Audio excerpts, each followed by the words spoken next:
Here we have Napoleon and his elite troops for the Battle of Aspern, Essling, 21st and 22nd of May 1809.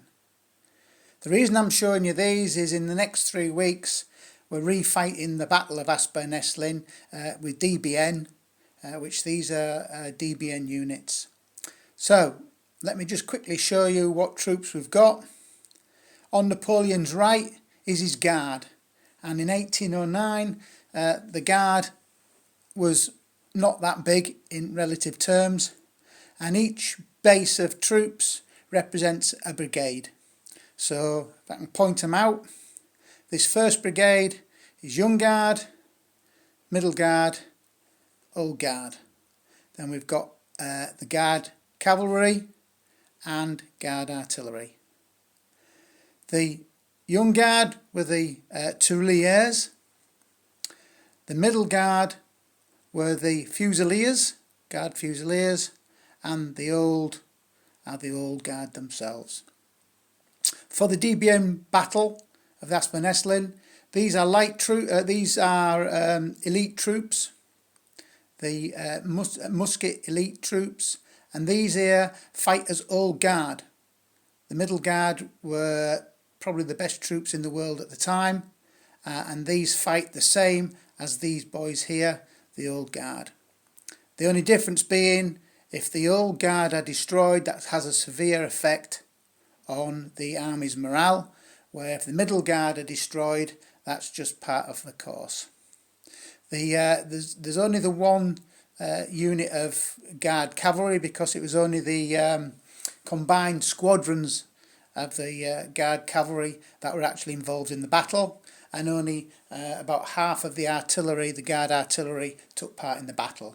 So that's why you just see those limited amount of units.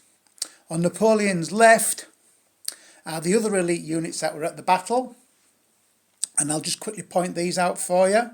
The first one here, this is line infantry, but it is the terrible 57th, and these were the best of the line infantry. They were ferocious, they maintained their reputation with hard fighting throughout the campaign. Therefore, for the DBN battle, they are classed as elite musket infantry. The unit behind are a light infantry unit, and this is the Tirailleurs de Pau and Corsa. They were a favourite of Napoleon and of mine, and these are classed as elite light infantry. And the other elite unit that was at the Battle of Aspern Essling are these boys here, and these are your Carabiniers. These are elite heavy cavalry. The rest of the heavy cavalry, the Cuirassiers, they'd lost their elite, in DBN terms, had lost their elite status by 1809 because of their rapid expansion, and bearing in mind that only 18 months ago we had the Russian campaign in Poland where they lost quite heavily. So they never quite recovered from the Russian from the war against Russia in 1807, and they lost their elite abilities. So that's the French army for Aspern Essling. Let's quickly look at the elite troops for Archduke Charles. Move across here, and there, coming into frame, we have the elite troops for the Austrians. Archduke Charles there. On his right, they had a strong corps of grenadiers. He had over 9,000 grenadiers, which is represented by 4 brigades there of grenadier troops. These are elite musket infantry, and in this campaign it was the largest amount of combined grenadiers that the Austrians managed to achieve, and they will have quite an impact on the battle. And to Charles's left, these are not elite troops, but they are higher quality troops, and there's 2 units there. If I can just show you these two. The infantry unit at the front, these were infantry regiment number 14, the Klebeck, and they were particularly they're from Moravia, and they were particularly ferocious in combat and stoic, and that's what they are in DBN. They're a stoic infantry unit, which means they're a little bit stronger in their defence against being shot at.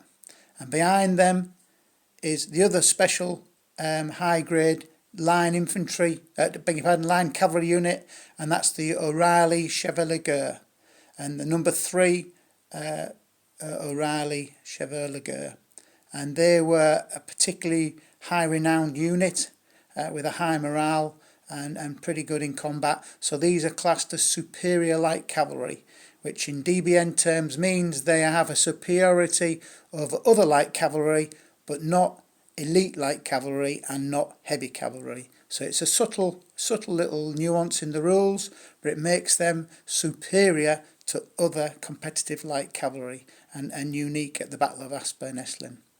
So there you have the troops, both sides. We've got the French there, and I'll just swing them round a bit just so you can see them. There we have the French. The only other French unit worthy of a mention would be, if I can just quickly bring them into shot, is the Hessen-Darmstadt Guards Brigade. And they, I'm just bringing them in here, if we can just focus on it. Is that going to work? Yeah, there you go. There's the Hessen-Darmstadt Guards Brigade. And they were above average, and they performed very well at the Battle of Aspern Essling. Therefore, these are classed as stoic. Again, above the average standard of all infantry in this battle. So I've represented them as a stoic infantry unit. Just a few little subtle quirks that we've added in to make the battle a little bit more interesting. Although it will be very interesting. So there you are, that's the troops involved. I'll just quickly go around to the other way and show you the Austrians. And last little close up, there's our Austrians. And let's quickly go around that way.